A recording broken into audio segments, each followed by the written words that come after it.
السلام علیکم ورحمۃ اللہ۔ تاریخ میں کچھ ایسے واقعات ہیں جو انسان کو ہلا کر رکھ دیتے ہیں۔ آج ہم ایک ایسے شخص کا واقعہ بیان کریں گے جس نے رسول اکرم صلی اللہ علیہ وسلم کی گستاخی کی اور پھر اللہ رب العالمین کی قدرت کو پوری دنیا نے اپنی آنکھوں سے دیکھی۔ ابو لہب کے بیٹوں میں سے ایک کا نام عتیبہ تھا۔ یہ بدبخت نبی صلی اللہ علیہ وسلم کی ایذا رسانی میں سب سے آگے اور گستاخی رسالت میں بڑا بے باک تھا۔ اس نے ایک دن یہ ناپاک جسارت کی کہ نبی صلی اللہ علیہ وسلم کی قمیص مبارک کو پھاڑ دیا اور آپ صلی اللہ علیہ وسلم کی روئے زیبا پر تھوکنے کی کوشش کی مگر ناکام رہا۔ اس وحشانیہ گستاخی پر آپ صلی اللہ علیہ وسلم نے اس کے حق میں یہ بد دعا فرمائی، اللہم سلط علیہ کلبا من کلابک، اے میرے پروردگار اس پر اپنے کتوں میں سے کوئی ایک کتا مسلط فرما دے۔ عتیبہ ایک مرتبہ ایک تجارتی قافلے کے ساتھ شام گیا۔ جب راستے میں الزرقاء نامی جگہ پر قافلے نے پڑاؤ ڈالا، عتیبہ کو جنگل کی اس دہشت ناک فضا میں رسول اکرم صلی اللہ علیہ وسلم کی بد دعا یاد آئی۔ وہ خوف سے کانپنے لگا،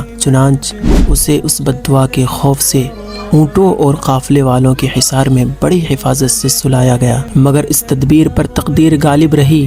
رات کو اس طرف ایک شیر آ نکلا۔ قافلے والوں نے اسے دیکھا تو وہ دہشت زدہ ہو گئے اور عتیبہ کو اپنی جان کے لالے پڑ گئے۔ وہ بدحواس ہو کر چیخنے لگا، واللہ یہ شیر مجھے محمد صلی اللہ علیہ وسلم کی بد دعا کے نتیجے میں کھا جائے گا۔ اس وقت نبی صلی اللہ علیہ وسلم مکہ میں ہیں اور میں یہاں شام میں ہوں، مگر یہ شیر مجھے نہیں بخشے گا۔